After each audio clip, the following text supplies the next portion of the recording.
আমাদের বোনেদের বাচ্চাদেরকে লাভ জিহাদের নামে তুলে নিয়ে চলে যাচ্ছে, আদিবাসীদের জমি দখল করে নিচ্ছে। কালকে আমি ঝাড়গ্রামে গিয়ে দেখলাম শ্মশানে যাওয়ার জমি দখল হয়ে গেছে। এগুলো হতে পারে না। এখানেই তো আপনার নয়াচরে সব বাংলাদেশ থেকে এসে দখল করে নিয়ে ফিশারি চালাচ্ছে। এখানে আমাদের দেশে গরিব নেই, আমাদের দেশের লোকরা জমির পাট্টা পেতে পারে না, তারা ফিশারি লিজ পেতে পারে না। ঘরে ঘরে বেকার, 60 লক্ষের বেশি ছেলে বাইরের রাজ্যে গিয়ে চাকরি করছে। 540 কিলোমিটার মেনা দেননি, যা খুশি হবে যে খুশি আসবে ঢুকবে, তা হয়নি কি কখনো?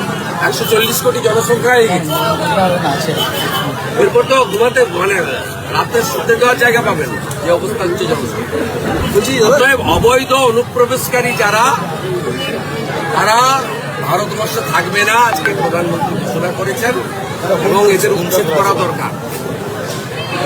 দেশ আগে, দল অনেক পরে।